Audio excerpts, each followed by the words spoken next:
Hi, everybody. It's Dirk de Klein again here from LearnMedia.tv. We'll be talking to Andy, Andrew Craig Patrick from the. If I say band, SMOGG is probably too much of a strategy. Is it you doing all yourself? The instruments. It's a heavy metal band or heavy metal project called SMOGG, and yeah. Yeah, I'm a solo published artist, actually. Yeah. Yeah. I mean, I've listed some of your stuff. I mean, as I said, I'm a bit of a metalhead myself, and your stuff kind of reminds me a bit of Sepultura. I'm not sure if I'm the structure and even the voice is very much like Sepultura, which you should take as a compliment because. Oh yes, certainly do. Yeah. Sepultura is quite something else. But just tell us a bit about yourself, how you got started, and what got your idea to do everything on your own as well. Because it is the only thing is you're not doing is a drumming, or that's correct. Yeah. I'm not doing the drumming. I would love to have had a session drummer, but unfortunately, as I found out during the process, getting a drummer is incredibly difficult, not only to obtain a drummer or to find out or to find a drummer at all, but also to pay a drummer as a session musician, which I have nothing against. Of course, I would do that. But logistically speaking as well, it was also almost an impossibility to find a rehearsal space, to pay for it, to pay for the session musician to do the drum fills, and then to record it as well. It was just far beyond my budget. So unfortunately, well, not unfortunately, because it turned out rather good, I opted for what is known as a VST, which is like a virtual musical instrument. And I found a drum program called Druminator by a company called Audio Assault, and it is excellent. If anyone listens to this or picks up on what I just said, I would highly recommend Druminator by Audio Assault. Audio Assault.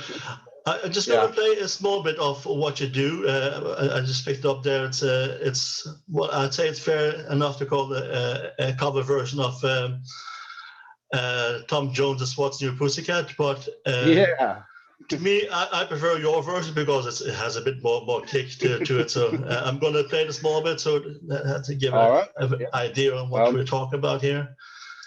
Hopefully it will work. There was a few times I've noticed now with sharing a screen or on Zoom, it doesn't always does as you want it to do. So, but let's give it a go anyhow. All right.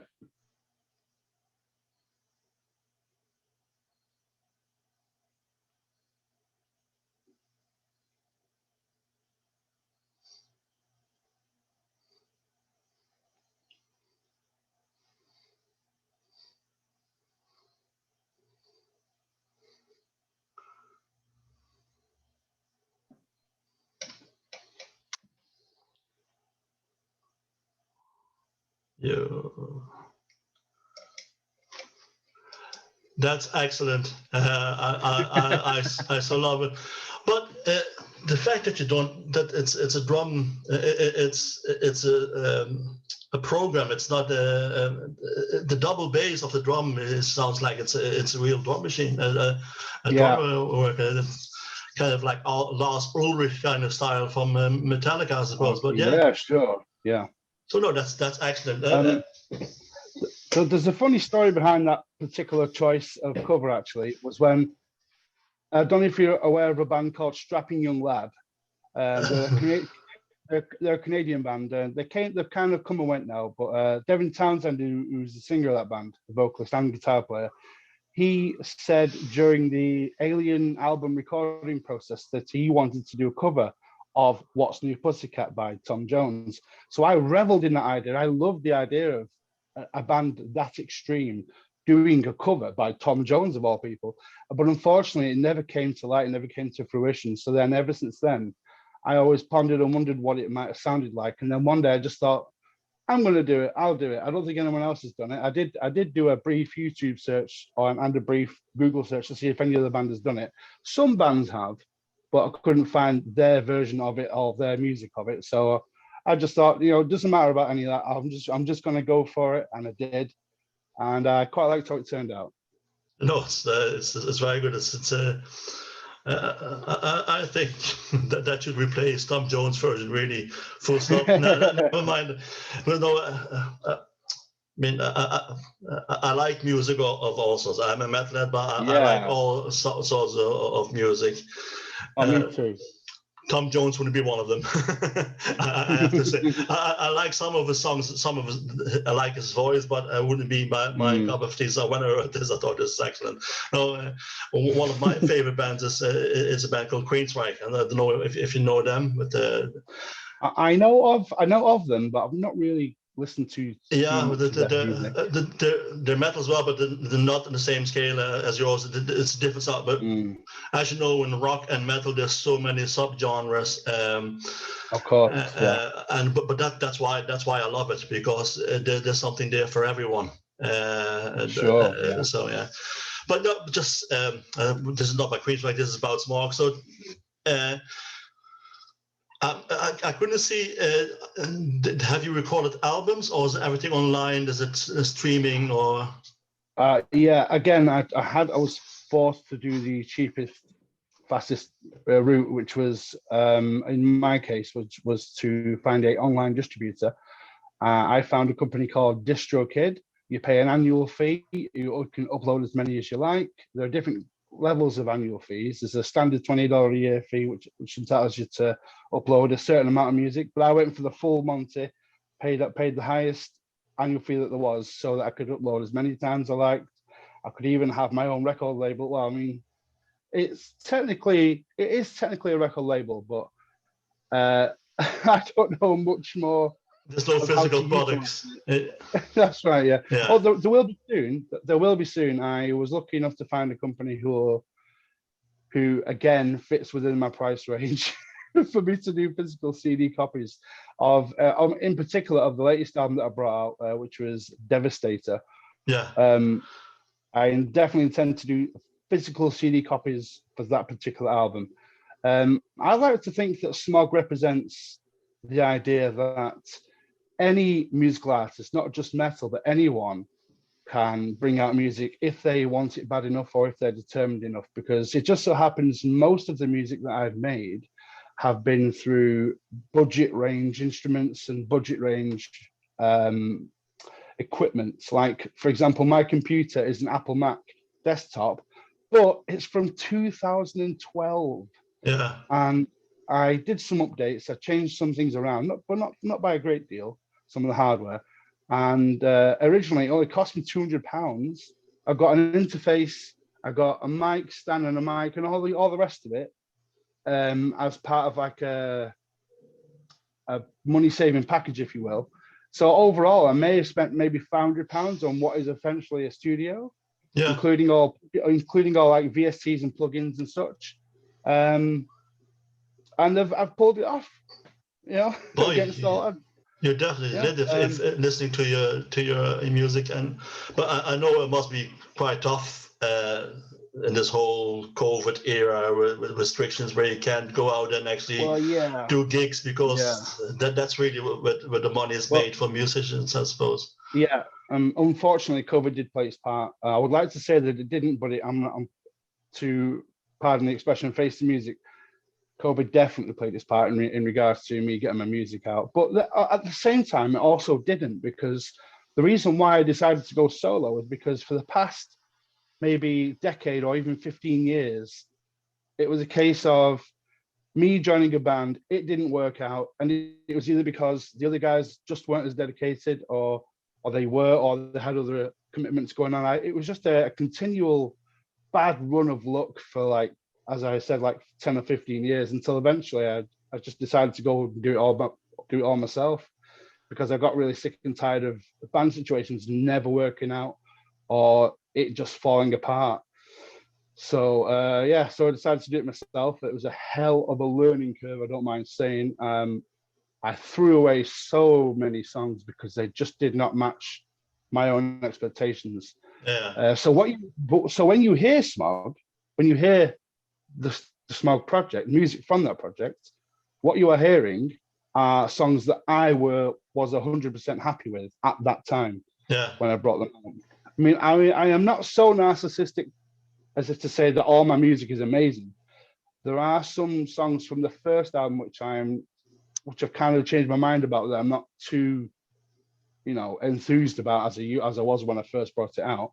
But the second album I brought out, which was Watch Yourself Rot, I think is like lightning in a bottle.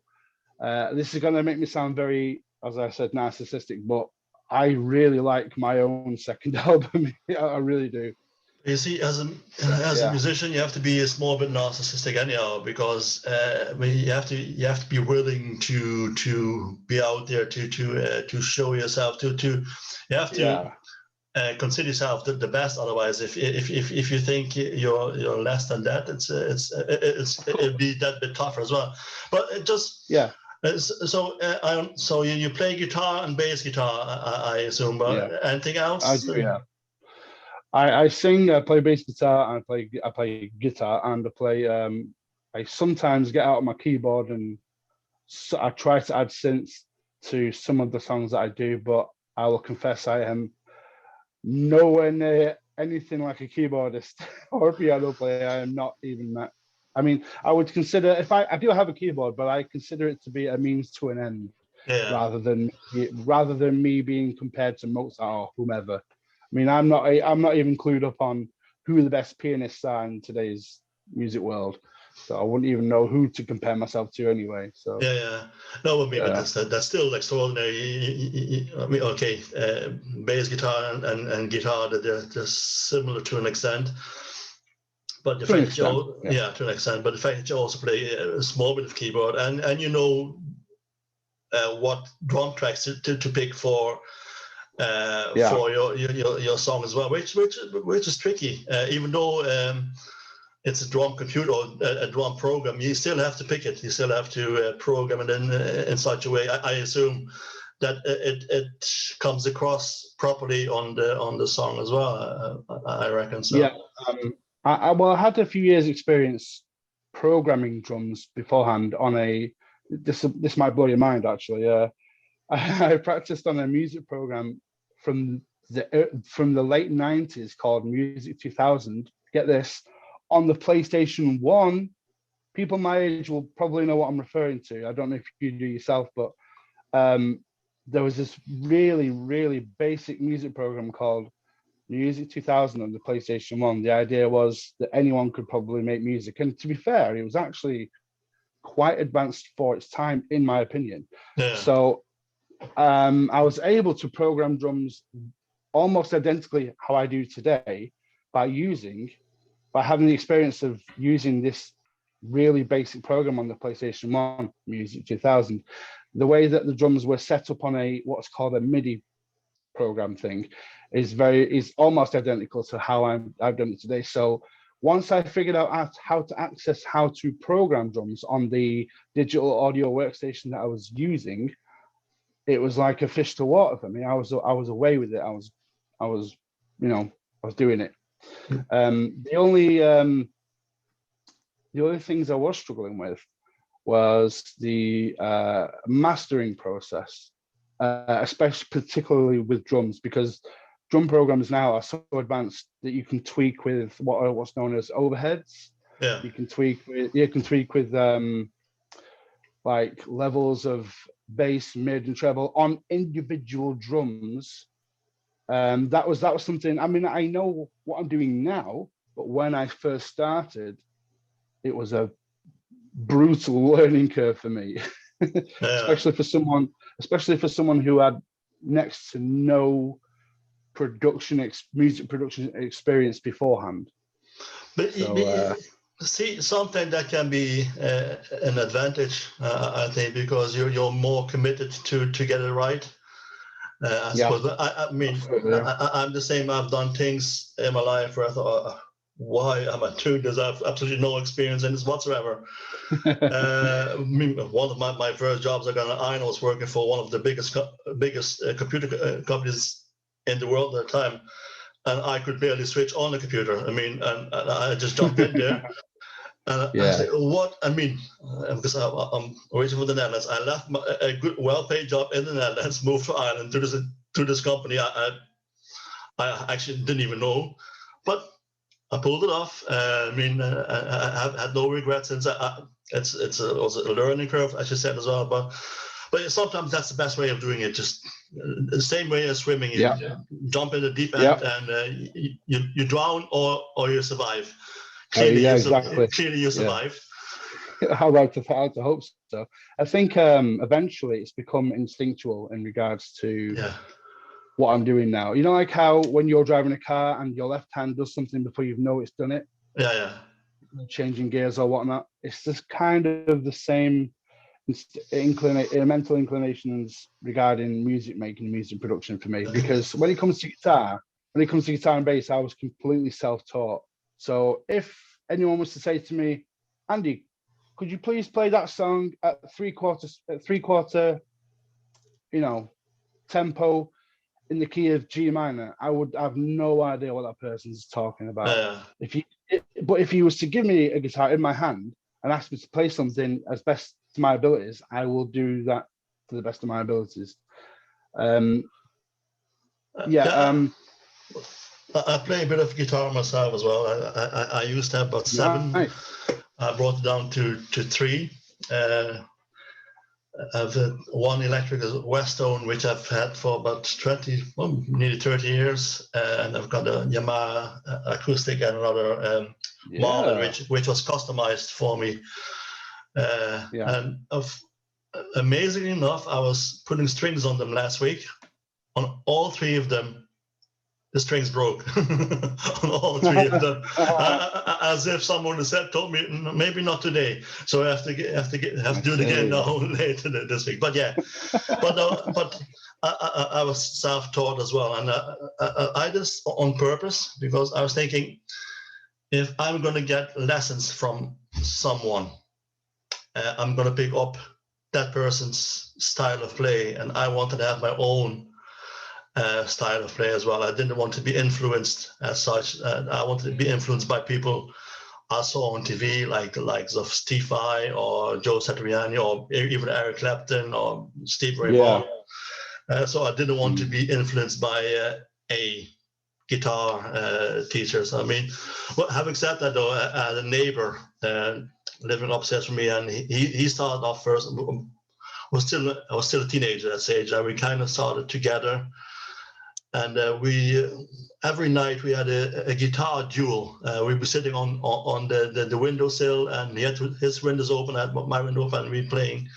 So I'm just playing away, like, and it must have sounded horrible for the neighbors, but to be fair, we never got any complaint, and bit by bit we picked up the skill as well. So yeah, I think it's important to learn a skill like that as well. Just for our viewers and our listeners, I'm talking to Andrew Kirkpatrick from the let's call it the SMOGG project. It's a great if you're into heavy metal, if you're into like the Sepultura, I can really recommend this. It's great. And I love his version of Tom Jones's "What's New Pussycat." You'll never want to listen to any other version anymore. So yeah, so no, that's great. I had to laugh this week though, because when I was reaching out to you, and I think in this whole rock and roll lifestyle, it was the least rock and roll thing I expected. You say, "Oh, sorry, but this, I have to put the kids to bed," or something like that. I thought this is great. Like, I love things like that. I mean, it's because when you listen to music, you have a picture of someone, and then I was listening to your music. I was listening to the Devastator. I was listening to the album, and I thought, this is great. This sounds like proper metal, like. And then you told me, well, I have to put the kids to bed. I thought, see, the picture changed even better to me. This is great. This is how 21st century rock and roll is like. So I mean, that's just fantastic. So yeah, what are you what's your projects, or what projects are you looking forward to coming up or in next year or later this year? I've got a lot going on. I have a SMOGG EP on the way. I am so close to completing that. I am relying on a guy to help me with the artwork because I didn't want it to be like the other album artworks that I've done. I wanted something just completely different. So I'm waiting on him to finish that artwork. As soon as he has, I will then finish the last song intended for the EP, and then I will release that just whenever I can. I've also got a complete punk album finished, the music of which is finished. I mean to say, I'm just waiting on a particular vocalist to get to my house so he can put his voice on it. Unfortunately, it just so happens that my voice doesn't really suit the style of punk music that I've wrote. There's 12 songs altogether. I'm asking the vocalist in question to pick his favorites out of them, and then we'll get started.